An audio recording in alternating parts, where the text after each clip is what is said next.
Students अज असी new chapter करांगे चैप्टर 9 सॉयल। सॉयल की है it is very important natural resource है, बहुत इंपॉर्टेंट कुदरती सोमा है जोड़ा कि सानू कुदरत वालों ही मिलता है।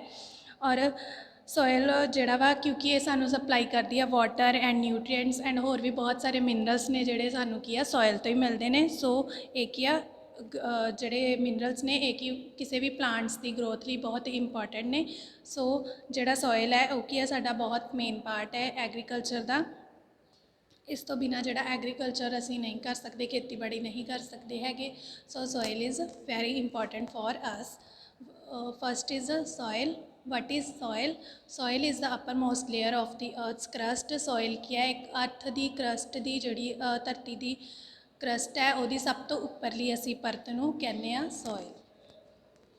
सॉयल की हर प्लांट लिए बहुत इंपॉर्टेंट है। डिफरेंट वैरायटीज़ के जोड़े प्लांट्स ने उन्होंने सपोर्ट करती है। सॉयल के जोड़ा वा मिनरल्स पार्टिकल्स पाए जाते हैं और जोड़े डैड या डिकेड हो चुके प्लांट्स या एनीमल्स ने वो भी की है ह्यूमस के रूप में सानू जोड़ा ह्यूमस प्रोवाइड करते हैं। ह्यूमस नमी प्रोवाइड करते हैं अर्थ नूं सॉयल नूं।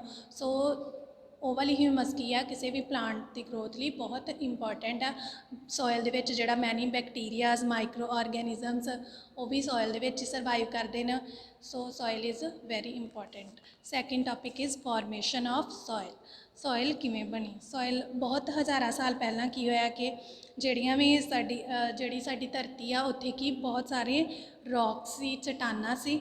हौली हौली की होया कि जदों भी कैनोस के फटन नाल वॉलकैनिक इरप्शनस के नाल की होया कि वो जड़ियाँ सॉयल्स ने वो की मैल्ट होके धरती की सतह तो बाहर आ गई और धरती की सतह तो बाहर आ गई और फिर उन्होंने रॉक्स का रूप ले लिया, इग्नियस रॉक्स का रूप ले लिया।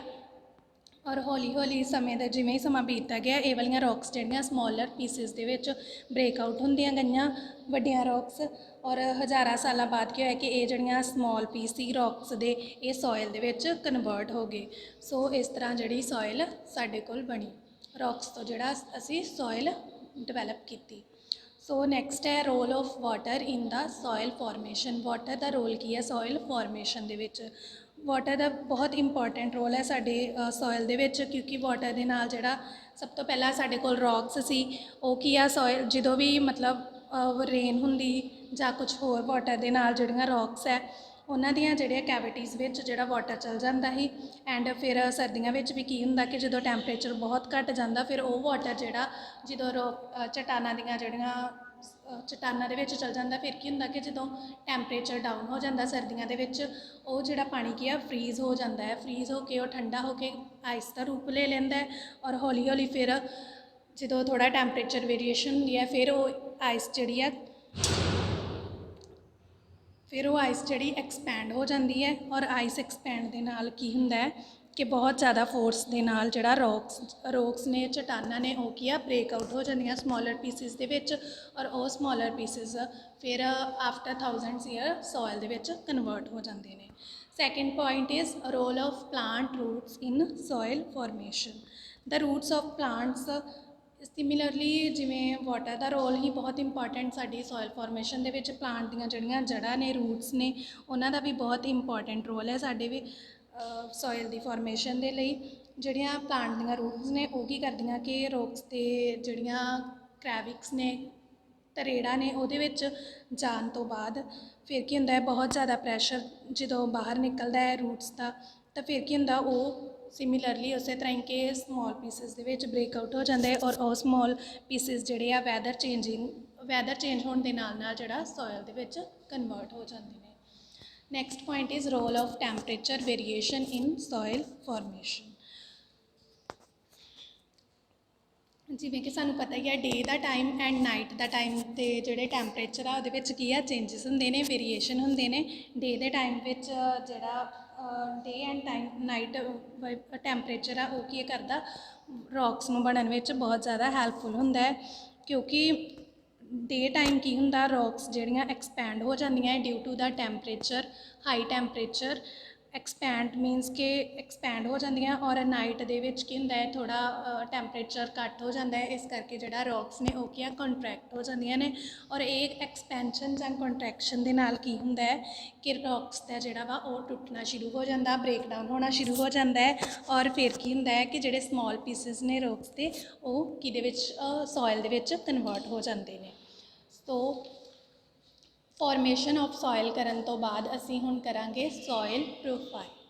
ਸੋਇਲ ਪ੍ਰੋਫਾਈਲ ਨੂੰ ਅਸੀਂ ਸੋਇਲ ਪ੍ਰੋਫਾਈਲ ਕੰਸਿਸਟ ਆਫ ਮੈਨੀ ਲੇਅਰਸ, ਜਿਹਨਾਂ ਨੂੰ ਅਸੀਂ ਹੌਰੀਜ਼ਨਸ ਵੀ ਬੋਲਦੇ ਹਾਂ। ਇਹ ਡਿਫਰੈਂਟ ਲੇਅਰਸ ਤੋਂ ਬਣਾਈ ਜਾਂਦੀ ਹੈ। ਇੱਕ ਵਰਟੀਕਲ ਸੈਕਸ਼ਨ ਹੁੰਦਾ ਸੋਇਲ ਦੀਆਂ ਲੇਅਰਸ ਦਾ, ਡਿਫਰੈਂਟ ਲੇਅਰਸ ਦਾ, ਜਿਹਨੂੰ ਅਸੀਂ ਕੀ ਬੋਲਦੇ ਹਾਂ ਹੌਰੀਜ਼ਨਸ ਵੀ ਬੋਲਦੇ ਹਾਂ। So soil profile is a vertical section of the soil which shows layers of the soil। soil profile ਕੀ ਹੈ, ਇੱਕ vertical top to bottom ਜਿਹੜਾ ਇੱਕ section ਬਣਾਇਆ ਹੋਇਆ ਇੱਕ soil ਦਾ ਧਰਤੀ ਦੇ ਮਿੱਟੀ ਦੇ ਹੇਠਾਂ, ਔਰ ਉਹ ਕੀ ਸ਼ੋ ਕਰਦਾ ਹੈ ਡਿਫਰੈਂਟ ਲੇਅਰਸ। ਇਹ ਸਾਨੂੰ ਡਿਫਰੈਂਟ ਸੋਇਲ ਪ੍ਰੋਫਾਈਲ ਜਿਹੜੀ ਹੈ ਇਹ ਸਾਨੂੰ ਵੇਖਣ ਨੂੰ ਕਦੋਂ ਮਿਲਦੀ ਹੈ, ਅਗਰ ਅਸੀਂ ਕੋਈ ਵੈਲ ਦੀ ਸਟਾਰਟਿੰਗ ਕਰਵਾਉਣੀ ਆ, ਡਿੱਗ ਕਰਦੇ ਹਾਂ ਸੋਇਲ ਨੂੰ, ਜਾਂ ਫਿਰ ਕੋਈ ਨਿਊ ਬਿਲਡਿੰਗ ਸਟਾਰਟ ਕਰਨੀ ਆ, ਫਿਰ ਅਸੀਂ ਜਦੋਂ ਸੋਇਲ ਨੂੰ ਡਿੱਗ ਕਰਨਾ ਸਟਾਰਟ ਕਰਦੇ ਹਾਂ ਤਾਂ ਅਸੀਂ ਦੇਖਦੇ ਹਾਂ ਕਿ ਜਿਉਂ ਅਸੀਂ ਹੇਠਾਂ ਤੱਕ ਡਿੱਗ ਕਰਦੇ ਹਾਂ ਤਾਂ ਬਹੁਤ ਸਾਰੇ ਰੌਕਸ ਸਾਡੇ ਕੋਲ ਆਉਂਦੇ ਨੇ। ਸੋ ਇਸ ਤਰ੍ਹਾਂ ਅਸੀਂ ਉਹਨਾਂ ਸੋਇਲ ਪ੍ਰੋਫਾਈਲ ਨੂੰ ਦੇਖ ਸਕਦੇ ਹਾਂ ਡਿੱਗ ਕਰਕੇ ਸੋਇਲ ਨੂੰ ਹੇਠਾਂ ਤੱਕ। So there are 4 mainly types ਆ, ਮੇਨਲੀ 4 ਲੇਅਰਸ ਨੇ ਡਿਫਰੈਂਟ ਸੋਇਲ ਪ੍ਰੋਫਾਈਲ ਦੀਆਂ, ਜਿਨ੍ਹਾਂ ਨੂੰ ਅਸੀਂ ਨੇਮ ਦਿੱਤਾ A horizon, B horizon, C horizon and last one is bed rock. So first one is A horizon. A horizon ਕੀ ਹੈ, it is the upper most layer of the soil. ਇਹ ਸਭ ਤੋਂ ਉੱਪਰ ਵਾਲੀ ਪਰਤ ਹੁੰਦੀ ਹੈ ਸੋਇਲ ਦੀ। ਇਹਦੇ ਵਿੱਚ ਕੀ ਹੈ, ਇਹ ਬਹੁਤ ਜ਼ਿਆਦਾ ਡਾਰਕ ਹੁੰਦੀ ਹੈ ਕਲਰ ਦੇ ਵਿੱਚ। ਇਹਦੇ ਵਿੱਚ ਬਹੁਤ ਸਾਰੇ ਮਾਈਕਰੋ ਆਰਗੈਨਿਜ਼ਮਸ ਸਰਵਾਈਵ ਕਰਦੇ ਨੇ ਕਿਉਂਕਿ ਇਹਦੇ ਵਿੱਚ ਹਿਊਮਸ ਜ਼ਿਆਦਾ ਪਾਇਆ ਜਾਂਦਾ ਹੈ। ਡੈਡ ਪਲਾਂਟਸ, ਐਨੀਮਲਸ ਜਿਹੜੇ ਨੇ ਉਹ ਇਸੇ ਲੇਅਰ ਵਿੱਚ ਪਾਏ ਜਾਂਦੇ ਨੇ। ਸੋ ਉਹ ਕੀ ਪ੍ਰੋਵਾਈਡ ਕਰਦੇ, ਹਿਊਮਸ ਪ੍ਰੋਵਾਈਡ ਕਰਦੇ ਨੇ। ਉਹਨਾਂ ਤੋਂ ਸਾਨੂੰ ਕੀ ਮਿਨਰਲਸ ਮਿਲਦੇ ਨੇ, ਸਾਡੀ ਮਿੱਟੀ ਨੂੰ ਜਿਹੜਾ ਮਿਨਰਲਸ ਮਿਲਦੇ ਨੇ, ਔਰ ਉਹ ਮਿਨਰਲਸ ਜਿਹੜੇ ਆ ਮਿੱਟੀ ਤੋਂ ਪਲਾਂਟਸ ਤੱਕ ਜਾਂਦੇ ਨੇ, ਜਿਹੜੇ ਕਿ ਹੈਲਪਫੁਲ ਹੁੰਦੇ ਆ ਪਲਾਂਟਸ ਦੀ ਗਰੋਥ ਲਈ। ਸੋ ਦਿਸ ਲੇਅਰ ਇਜ਼ ਵੈਰੀ ਫਰਟਾਈਲ। ਇਹ ਲੇਅਰ ਜਿਹੜੀ ਬਹੁਤ ਜ਼ਿਆਦਾ ਉਪਜਾਊ ਹੁੰਦੀ ਹੈ। ਸੋ it is very suitable for all the plants. Different variation ਦੇ ਨਾਲ ਜਿਹੜਾ ਇਹ ਬਹੁਤ ਜ਼ਿਆਦਾ ਸਾਡੇ ਲਈ ਇੰਪੋਰਟੈਂਟ ਨੇ। ਸੋ ਇਹ ਕੀ ਹੈ, ਵੈਰੀ ਇੰਪੋਰਟੈਂਟ। ਇਹਦੇ ਵਿੱਚ ਜਿਹੜਾ ਏ ਹੌਰੀਜ਼ਨ ਹੈ ਇਹਦੇ ਵਿੱਚ ਬਹੁਤ ਸਾਰੇ ਮਾਈਕਰੋ ਆਰਗੈਨਿਜ਼ਮਸ ਰਹਿੰਦੇ ਨੇ, ਜਿਵੇਂ ਕਿ ਅਰਥਵਰਮਸ ਹੋ ਗਿਆ, ਬੈਕਟੀਰੀਆਸ, ਰੋਡੈਂਟਸ, ਬੀਟਲਸ, ਫੰਗਾਈ, ਇਹ ਸਾਰੇ ਕੀ ਏ ਹੌਰੀਜ਼ਨ ਦੇ ਵਿੱਚ ਸਰਵਾਈਵ ਕਰਦੇ ਨੇ। Our second horizon is B horizon. B horizon ਕੀ ਹੈ, ਟੌਪ ਏ ਹੌਰੀਜ਼ਨ ਦੇ ਬਿਲਕੁਲ ਹੇਠਾਂ ਪਾਇਆ ਜਾਂਦਾ ਹੈ, ਔਰ ਇਸ ਨੂੰ ਅਸੀਂ ਸਬ ਸੋਇਲ ਵੀ ਕਹਿੰਦੇ ਹਾਂ। ਇਹਦਾ ਕਲਰ ਕੀ ਹੈ, ਥੋੜ੍ਹਾ ਲਾਈਟ ਹੁੰਦਾ ਹੈ ਟੌਪ ਸੋਇਲ ਦੇ ਨਾਲੋਂ। ਏ ਹੌਰੀਜ਼ਨ ਦੀ ਜਿਹੜੀ ਸੋਇਲ ਆ ਉਹਦਾ ਡਾਰਕ ਕਲਰ ਹੁੰਦਾ ਹੈ, ਔਰ ਬੀ ਹੌਰੀਜ਼ਨ ਦੀ ਜਿਹੜੀ ਸੋਇਲ ਆ ਉਹਦਾ ਕੀ ਆ ਥੋੜ੍ਹਾ ਜਿਹਾ ਲਾਈਟ ਕਲਰ ਹੋਏਗਾ ਉਹਦੇ ਨਾਲੋਂ।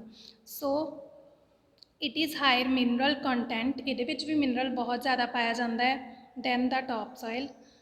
ਏ ਹੌਰੀਜ਼ਨ ਨਾਲੋਂ ਜਿਹੜਾ ਇਹਦੇ ਵਿੱਚ ਬਹੁਤ ਜ਼ਿਆਦਾ ਮਿਨਰਲਸ ਪਾਏ ਜਾਂਦੇ ਆ, ਬਟ ਇਹਦੇ ਵਿੱਚ ਹਿਊਮਸ ਜਿਹੜਾ ਉਹ ਕੀ ਘੱਟ ਹੁੰਦਾ ਹੈ, ਨਮੀ ਇਹਦੇ ਵਿੱਚ ਘੱਟ ਪਾਈ ਜਾਂਦੀ ਹੈ। Our third horizon is C horizon. C horizon lies below the sub soil or B horizon. B horizon ਦੇ ਬਿਲਕੁਲ ਹੇਠਾਂ ਜਿਹੜਾ ਸੀ ਹੌਰੀਜ਼ਨ ਪਾਇਆ ਜਾਂਦਾ ਹੈ, ਔਰ ਇਸ ਨੂੰ ਅਸੀਂ ਪੈਰੈਂਟ ਰੌਕ ਵੀ ਬੋਲਦੇ ਹਾਂ।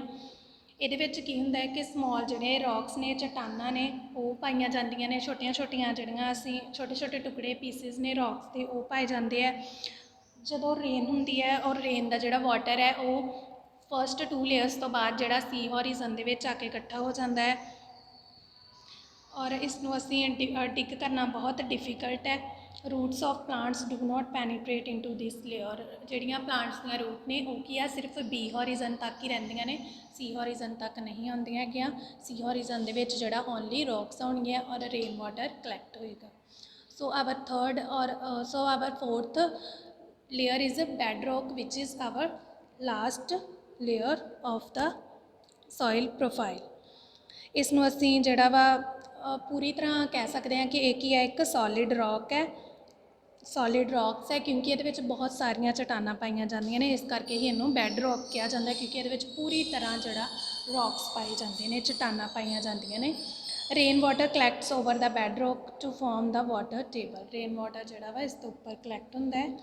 ਸੋ there are 4 mainly different layers A B C and last one is bedroom. ਇਹਦੇ ਵਿੱਚ ਕੀ ਹੁੰਦਾ ਹੈ ਕਿ ਪਲਾਂਟਸ ਹੁੰਦੇ ਨੇ ਔਰ ਇਹ ਹੋਰੀਜ਼ਨ ਦੇ ਵਿੱਚ ਜਿਹੜਾ ਪਲਾਂਟਸ ਪਾਏ ਜਾਂਦੇ ਨੇ ਔਰ ਡਿਫਰੈਂਟ ਆਰਗੈਨਿਜ਼ਮਸ ਜਿਹੜੇ ਨੇ ਉਹ ਵੀ ਇਹ ਹੋਰੀਜ਼ਨ ਦੇ ਵਿੱਚ ਹੀ ਰਹਿੰਦੇ ਨੇ। ਉਸ ਤੋਂ ਬਾਅਦ ਜਿਹੜਾ ਪਲਾਂਟਸ ਜਿਹੜੇ ਕਿ ਪ੍ਰੋਵਾਈਡ ਕਰਦੇ ਆ ਨਿਊਟਰੀਐਂਟਸ ਮਿਨਰਲਸ ਉਹ ਸਾਰੇ ਕੀ ਇਹ ਹੋਰੀਜ਼ਨ ਦੇ ਵਿੱਚ ਪਾਏ ਜਾਂਦੇ ਨੇ।